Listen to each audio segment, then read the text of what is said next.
Have you ever noticed how certain moments in life don't arrive loudly but still manage to stop you in your tracks?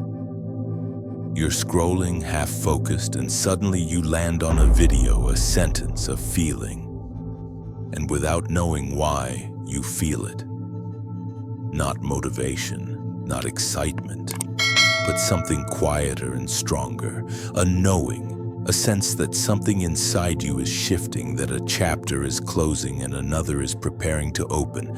Not the kind of change where you say, "I'll try harder," but the kind where life itself feels like it's rearranging you. No one teaches you how to recognize that moment. There's no announcement, no signpost, but you know. As if an invisible current has begun pulling everything in a new direction. Most people miss it. They dismiss it as a mood, a coincidence, a passing emotion. But in Carl Jung's psychology, those moments are never random. They are the precise intersection between the unconscious and your lived reality.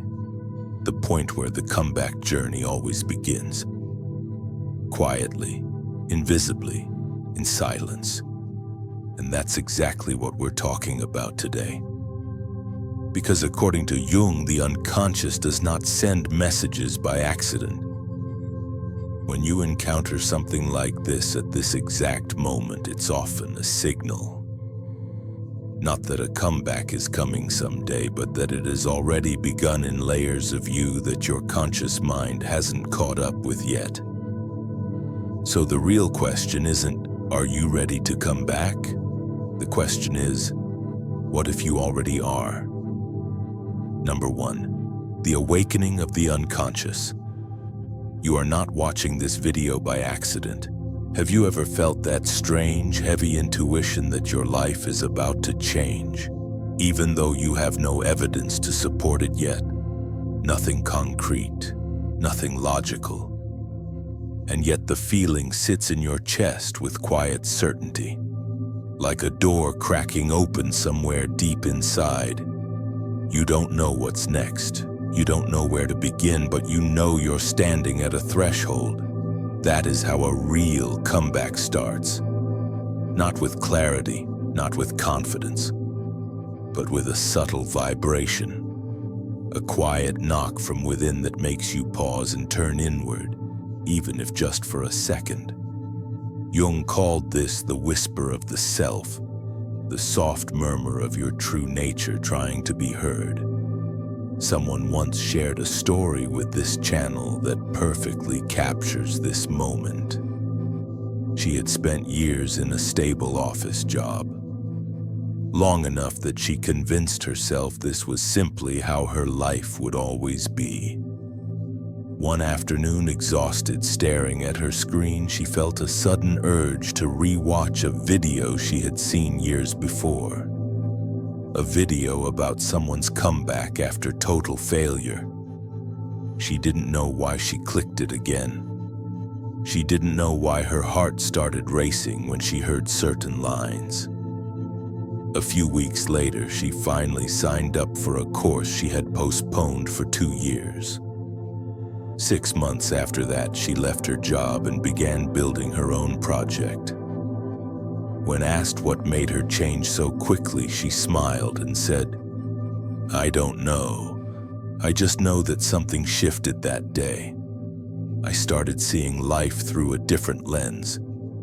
That is synchronicity, when the unconscious leads you to exactly what you need, exactly when you need it, before you even understand why. And if you're here now, it's for the same reason.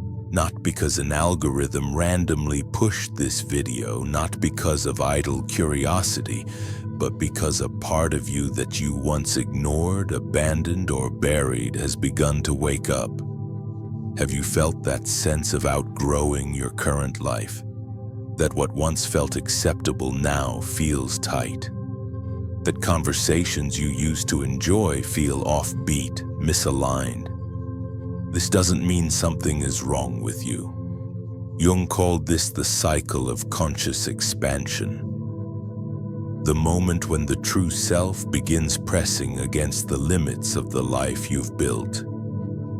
In Jungian psychology, a comeback is not about achieving something impressive. It is about returning to yourself after being disconnected for too long. And the person who is entering this phase doesn't need validation. They don't need proof. They just feel it. A tree doesn't ask permission to bloom when spring arrives. It doesn't wait until it's ready. It grows because it's time. So do you. This awakening does not wait for your confidence. It arrives because the moment has come. Imagine a river. On the surface, it may twist violently, crashing against rocks, unpredictable and chaotic. But beneath that turbulence, the current knows exactly where it's going. Your life may feel unstable right now, but inwardly it is guided by an invisible order. And synchronicity is the river's way of whispering a pay attention. You may have noticed subtle shifts recently. Things that used to excite you now bore you. Your intuition feels sharper about what needs to be released. You're more sensitive to energy, people, places, environments. You feel tired, yet somehow something new is quietly forming. This is not random. As Jung wrote, "Who looks outside dreams. Who looks inside awakens." The self always calls you back, sometimes through restlessness, sometimes through anxiety, sometimes through a video that appears at the exact moment you were ready to hear it. You are here because something inside you has already moved. Your comeback is not in the future. It has already opened the door, and once that inner awakening begins, the journey always leads into a second phase, one that many people misunderstand, fear, or mislabel as being lost. But in reality, it is the gateway to the most powerful transformation of all. In the next part, we'll step into that phase. The moment when the old life dissolves, the new hasn't appeared yet, and everything feels uncertain, but profoundly necessary. Number 2, the transition phase. When the old dissolves and the new has not yet appeared. After the unconscious awakens, life almost always moves you into a strange, unsettling space. A space where you no longer belong to who you were, but you haven't yet become who you're meant to be. This phase never arrives with drama. It slips in quietly. You wake up one day and realize that things you once tolerated now drain you. A job that once felt good enough suddenly feels suffocating. Conversations you've had 1,000 times feel heavy, repetitive, empty. Passions that once gave you warmth now feel like cold ashes. You're not inspired, but you're also unwilling to go back. You feel suspended between two shores. One has already collapsed behind you, the other hasn't fully formed yet, and this in-between space terrifies people. Because there's no map here, no reassurance, no guarantee that everything will work out. Carl Jung called this phase the dark night of the soul. Not because it's hopeless, but because it is the moment when old inner structures must dissolve for something deeper to emerge. Jung famously said, "There is no coming to consciousness without pain." This pain isn't sharp, it's shapeless, a dull, persistent ache that signals you're shedding a life that no longer fits. I once knew a woman who woke up every morning feeling unusually heavy, as if her body was dragging itself through the day. Her job wasn't terrible, her income was stable. From the outside, nothing looked wrong, but something inside her had lost rhythm. She tried forcing gratitude, tried pushing herself to be logical, tried convincing herself that stability should be enough. The more she forced it, the emptier she felt. One day, sitting in a long meeting, she realized she couldn't hear a word being said. Not because she was distracted, but because her heart had already left that room. A few months later, she quit, shocked everyone around her. "I don't know what's next," she said. "I only know I can't stay in the old anymore." That decision didn't come from logic. It came from a shift that had been forming in the unconscious long before her mind caught up. This is the nature of the transition phase. You feel lost, directionless, as if you're standing on unstable ground. And yet, paradoxically, that uncertainty is the clearest sign you're moving in the right direction. Because if you already knew exactly where you were going, this wouldn't be transformation. It would be repetition. This phase is like walking through fog. You can't see the path ahead, but with each step, the ground reveals itself just enough to support you. There's a Zen story that captures this perfectly. A disciple once complained to his master that his life had fallen into chaos. Unstable work, broken routines, distant relationships. The master handed him a cup filled to the brim with water and said, "Pour more in." The disciple replied, "I can't. The cup is full." The master smiled and said, "So are you." Then he poured the water out and continued, "Only when empty can you make space for something new." That is the transition phase. Disorder is not failure. It is life clearing out what no longer fits. Jung believed every psychological rebirth requires dissolution.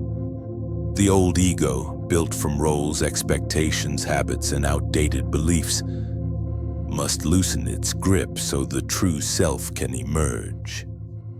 You feel lost not because you are off track, but because you've outgrown the container you were living in.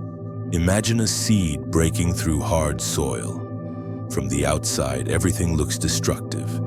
The ground cracks, dirt scatters, stones shift.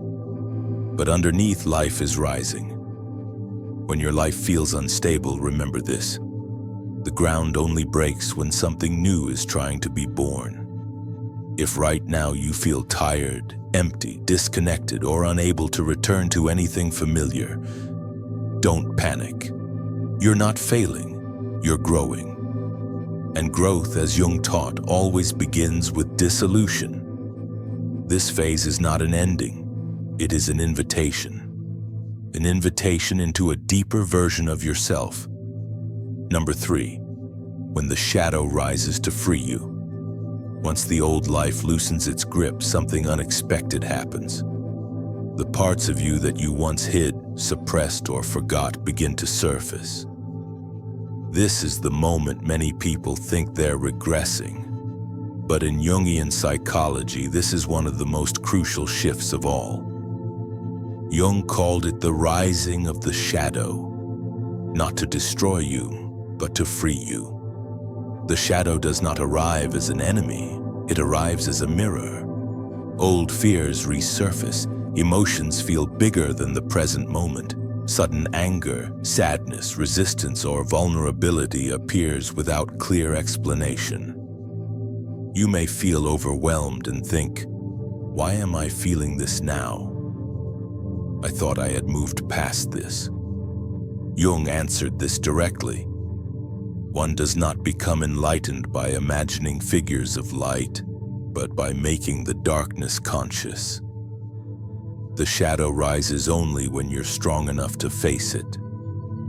A friend once told me that after leaving a long-term relationship, she became strangely sensitive. A delayed reply triggered panic. A canceled plan felt like abandonment.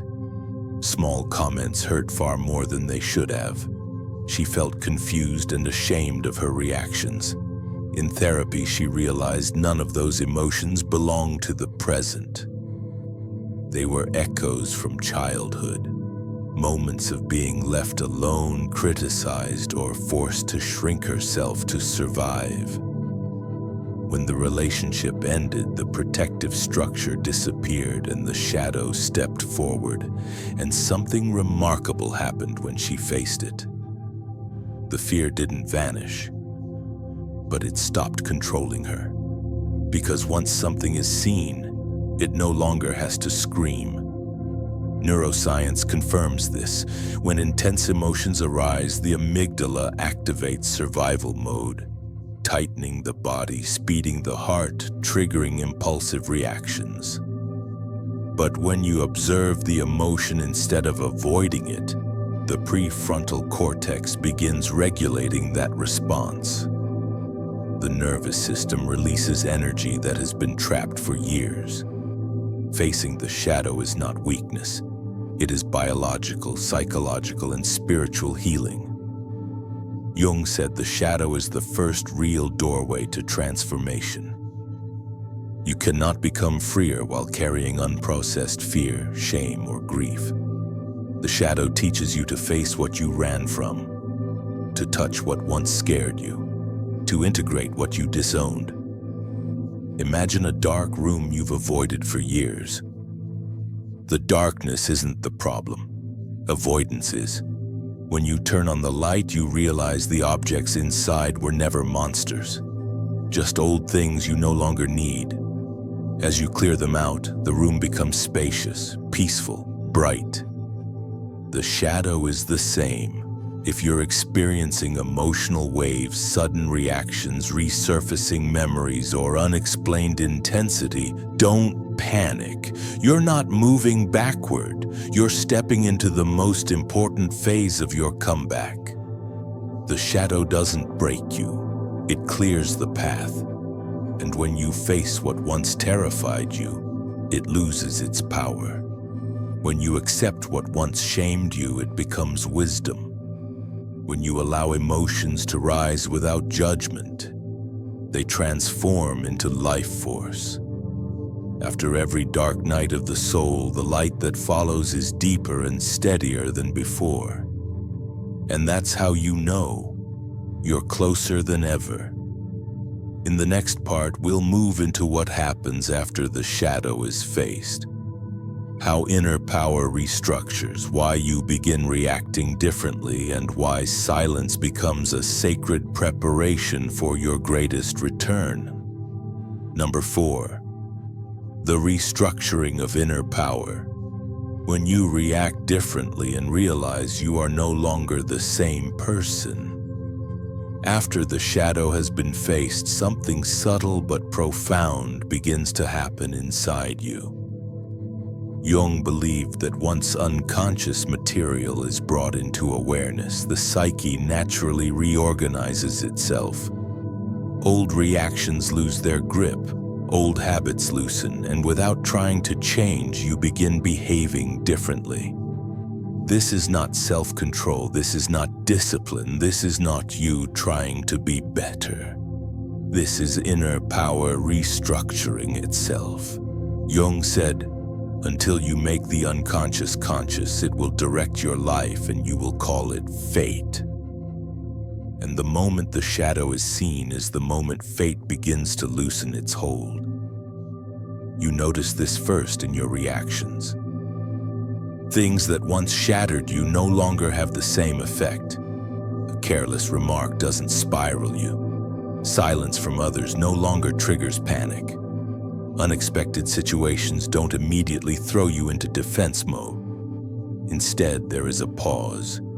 You breathe, you observe, you choose. This pause is the clearest sign that your nervous system has shifted from survival to consciousness. The ego is no longer running the show. The self has begun leading. I once knew a woman named Lisa who spent years in unstable relationships. Raised voices sent her into panic. Conflict made her either shut down or explode.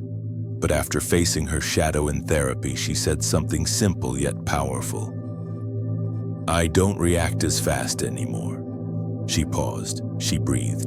She responded instead of reacting. She wasn't trying to be calm. She was calm. The change was gentle, almost invisible. but it altered the entire direction of her life. This is like ice melting in spring. The river doesn't try to melt the ice. The temperature changes and the ice releases naturally. When inner power restructures, old reactions melt because you've risen to a different internal state. Jung described this as the ego self-axis coming into balance. You no longer live to protect an image, please others, or maintain a persona. The social mask begins to fall away. You stop reacting to defend who you think you should be. You start responding from who you actually are. This is where clarity appears, not because you suddenly know everything, but because you are standing in the right place inside yourself. You notice it in small things. You don't send impulsive messages. You walk away without guilt. You say no without over-explaining. You choose peace over being right. These quiet shifts create something enormous. You begin living like someone whose comeback is already underway. And then you realize something surprising. You are not becoming someone new. You are returning to yourself. Number 5, withdrawal from the crowd. The ceremonial silence. When your inner power begins to stabilize, something unexpected happens. You start withdrawing from noise, not out of bitterness, not out of arrogance, not because you dislike people, but because your soul enters a delicate phase of regeneration. Jung called this withdrawal a necessary step in the individuation process, a ceremonial retreat where energy is pulled inward in preparation for a greater emergence. You feel it in subtle ways. You talk less, explain less, justify less. Conversations that once stimulated you now feel heavy. Social environments feel loud. You crave quiet without knowing why. And strangely, this withdrawal doesn't feel lonely, it feels intentional. A young woman once shared that after a major upheaval in her life, she no longer wanted to attend gatherings she once loved. Friends thought she was becoming distant, but in truth, something deeper was happening. She woke each morning wanting silence, music, writing, reflection. Instead of fighting it, she leaned into it. Months later, she told me, I wasn't hiding, I was storing energy. And when she returned stronger than ever. Withdrawal is not retreat, it is preparation. Like the ocean pulling back before a powerful wave. From the outside, you seem less engaged, but inwardly your energy is consolidating. You are no longer scattered by approval, distracted by noise, or pulled by the rhythm of the crowd. You are becoming centered. Jung himself lived this stage profoundly. After breaking with Freud, he withdrew almost completely. He stopped teaching, reduced contact, and spent years walking, carving, writing, and dialoguing with his own unconscious. Many believed he was losing his mind. But that withdrawal birthed the Red Book, the foundation of Jungian psychology. He disappeared only to return transformed. That is ceremonial silence. Inner power cannot regenerate in noise. It can only be rebuilt in stillness. If you find yourself cherishing solitude, not fearing silence, and caring less about opinions, you are not shrinking. You are maturing. When the soul grows, it needs space, and silence is the ritual before rebirth. Number 6, the signals of a comeback. When life begins responding. After silence does its work, something remarkable begins to happen. The universe starts responding to you, with precision. Jung called this synchronicity, meaningful coincidences that reflect your inner alignment. Synchronicity does not appear during chaos. It appears when you stop forcing life, when fear loosens, when the ego relaxes, when the self leads. Opportunities arrive unexpectedly. The right people appear without effort. Messages come exactly when you need them. A woman named Mina once shared that after a year of withdrawing from toxic relationships and focusing on healing, she randomly thought of a friend she hadn't spoken to in 5 years. She didn't reach out. She simply felt gratitude. 2 hours later, that friend messaged her. "I don't know why, but I've been thinking about you all day." That wasn't magic, that was alignment. In Greek mythology, this was called kairos, the right moment. Life opens not when you push, but when you align. Synchronicity begins small, a sentence that wakes you up, a book opening to the exact page you need, a stranger voicing your unspoken thoughts. These are not illusions, they are confirmations. You'll know you've entered the comeback phase when life no longer feels like something you must control, but something you can trust. And if you're watching this now, understand, this too is synchronicity. Number 7, the tipping point. Your comeback is not coming, it is happening. Here is the truth most people miss. Your comeback does not arrive with fireworks. It arrives when your identity shifts. Jung said the deepest transformations happen invisibly long before they become visible. You stop living from fear. Stop repeating old reactions. Stop abandoning yourself. And one day you realize you've crossed an invisible line, not surviving anymore, expanding. A woman once said, "People think my life changed when I switched jobs, but my comeback began when I stopped betraying myself." That is the tipping point, like a volcano that looks silent until it erupts. Everything has been moving beneath the surface for a long time. Neuroscience calls this a threshold.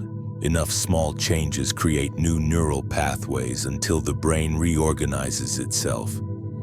And suddenly you feel different, calmer, steadier, unshakable. This is not luck, this is transformation. Jung said the greatest comeback is not reclaiming what you lost, but reclaiming yourself. And if you feel that quiet vibration now, that sense of standing before a door you cannot yet see, trust it.